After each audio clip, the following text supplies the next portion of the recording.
The Ministers of Education and Health are in St. Anne this evening to assess and give leadership to the Ocho Rios Primary School. It comes after dozens of students were hospitalized after consuming contaminated sweets. Krista Campbell has our story. How it started versus how it ended.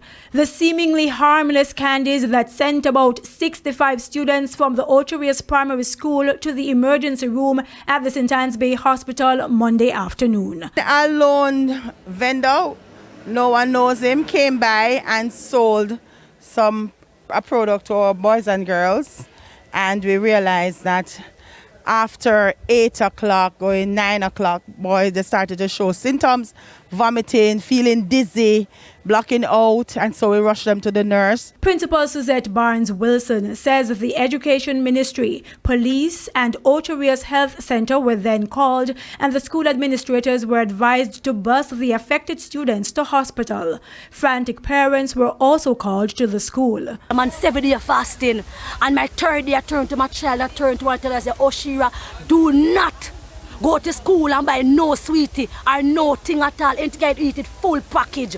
And she went to school and her friend gave her a sweetie. While she was chewing the sweetie, she heard my voice come on to her and say, remember my mother said if you eat no sweetie and spit it out. By mid-afternoon, most of the students started to improve. Some of them are still on drip.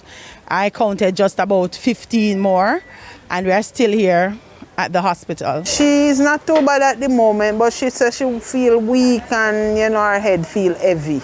It's not too bad. He said his tongue feel very bitter. I don't know what is bitter on the tongue, but I know it's because of that sweetie. The candy, Sour Belts, made by Demo Hemp out of Southern California in the United States, is actually made from ganja, as shown on the front of the packet by this triangular symbol for Delta, which is a chemical in cannabis and hemp plants. The letters THC are short for tetrahydrocannabinol, which is a chemical substance that can have serious impacts on the body and brain.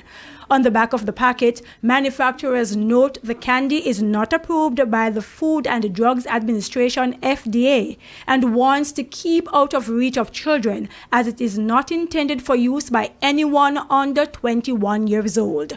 Now, thankfully, most of the affected students were released with medication and caution to return to hospital if their symptoms persist. But some parents are concerned about food safety at the school. I would like all vendors to be moved from that gate. All vendors, because we don't know what they're giving our child.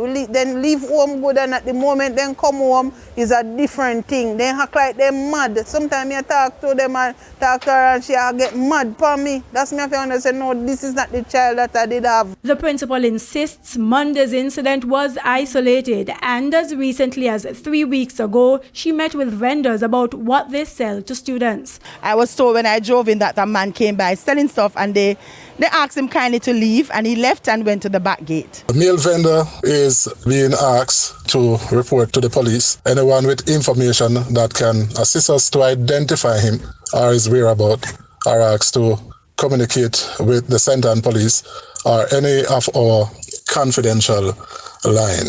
We will now have our bus driver, instead of leaving them at the gate, we'll be taking them on the compound where we find that they'll be safer. Krista Campbell, TVJ News. Still to come.